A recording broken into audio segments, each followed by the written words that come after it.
Hello বন্ধুরা, চলো video নিয়ে চলে আসলাম। তো রাত্রের খাওয়ার বানানো হচ্ছে। তো এই যে পেঁয়াজ কেটেছি, তারপর ডিম আমলেট করবো জন্য। তো রাত্রে শুধু ভাত আর ডিম আমলেটটাই করব। দুপুরের ডাল আছে, তো দুপুরের ডালটা দিয়ে ওটা ডিম আমলেট করে ওখানে দিয়ে দেবো, বেশি কিছু করব না।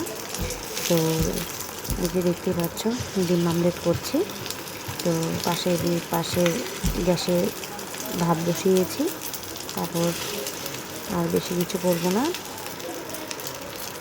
তো কে কে এইভাবে খাও আলুর ডাল দিয়ে ডিম, তো অবশ্যই জানাবে। এই যে ভাতও হচ্ছে এদিকে, তো অবশ্যই জানাবে কে কে পছন্দ করো। আমরা তো খুবই ভালো লাগে, খুব পছন্দ করি। তো এই যে দেখতে পাচ্ছ ডিম আমলেট করছি, তো পেঁয়াজ লঙ্কা দিয়ে। তো এই যে সকালের ডাল ছিল, তো সেই ডালের মধ্যেই ডিমটা ছেড়ে দেবো। তো ওইভাবেই করব, বেশি কিছু করব না রাত্রেবেলা। তো এই যে হয়ে গেছে ডালটা, একটু গরম করে তার মধ্যে ডিমগুলো ছেড়ে দেবো। তারপর একটু উপর থেকে একটু গরম মশলা দিয়ে দেবো।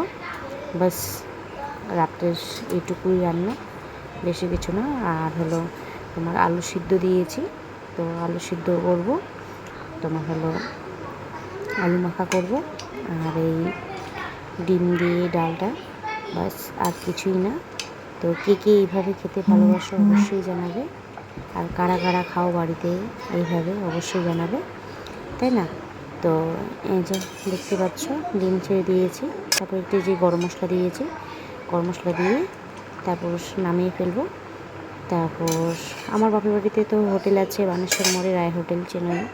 তো যারা যারা চেনো অবশ্যই বলছি যে চিনতেই পারবে। তো রুটি এনেছিলাম, তো বড় রুটি খাবে, তাই জন্য এই যে বড়ের জন্য রুটি, আর এই যে ডাল দিয়ে ডিমটা যেটা করলাম ওটা, আর একটা সবজি দিয়েছি, পেঁয়াজ লঙ্কা দিয়েছি, এটুকু খাবার। বাস, বাই বাই।